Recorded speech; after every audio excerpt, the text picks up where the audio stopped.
¿Qué tal, queridos internautas? Un saludo para todos muy cordial. Bien, hoy quiero hablarles acerca de la utilización de la inteligencia artificial cuando escribimos.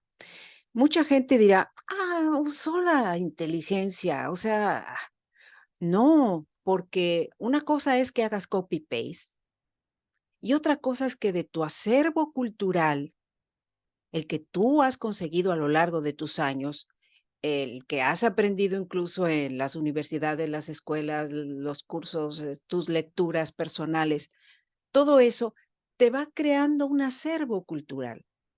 Tu mente va conservando memorias de datos históricos, datos sobre biología, sobre cualquier otro tema. Y cuando tú te acercas a un texto, tú ya sabes lo que quieres hacer en el texto. Tú tienes determinada tu meta hacia dónde quieres llevar tu obra, ya sea un ensayo o sea una obra literaria creativa, ¿sí? ¿Qué pasa cuando tú descubres que en tu mente está la idea de un elemento específico? No voy a decir cuál porque depende de cada quien. Y tú dices, eso existe, existe porque lo estudié, existe porque lo vi, existe porque estuve ahí, ¿sí? Puede ser. Pero necesitas más información respecto a ese elemento que va a ser vital en la escritura de tu trabajo.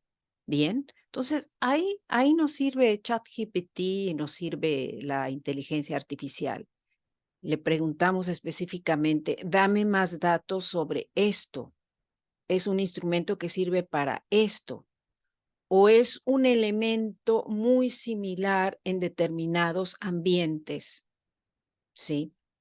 ¿O es un organismo que solo se presenta bajo determinadas temperaturas o circunstancias? En fin, y pues obviamente esa es una ayuda fabulosa porque te da indicaciones que puedes tú utilizar para recrear tu trabajo, ¿sí?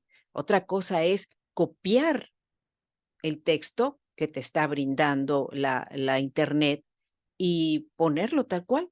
Claro, lo puedes hacer, pero ¿qué tienes que hacer ahí? Tienes que dar la referencia bibliográfica o de Internet o el link de donde tú tomaste esa información si la vas a transcribir tal cual. Y ahí yo creo que es una importante anotación cuando las personas califican a la ligera a alguien. Sí, se quiso lucir y utilizó la inteligencia artificial. En ocasiones es muy divertida la inteligencia artificial, sobre todo cuando hacemos diseños y dibujos, porque nos puede transformar a un mundo que no imaginábamos por los elementos con los cuales se puede reconstruir una imagen y darnos una mágica expresión para determinadas obras. Ustedes lo han de haber notado en la obra dedicada a Anser, ¿sí? La forma en que él miraba a la hechicera, él casi la endiosaba. Y obviamente el dibujo tenía que ir de acuerdo a lo que mentalmente Anser estaba observando. Y fue muy útil ahí la inteligencia artificial para lograrlo. Y bueno, solamente les doy un ejemplo, hablando obviamente de mi obra, y han de recordar, pero esto no lo voy a tratar aquí, han de recordar la última serie. La última serie, obviamente, es un trabajo que tiene mucho del acervo cultural de la persona que lo escribió, pero hay detalles importantes. La creatividad nos llevó a un mundo completamente diferente.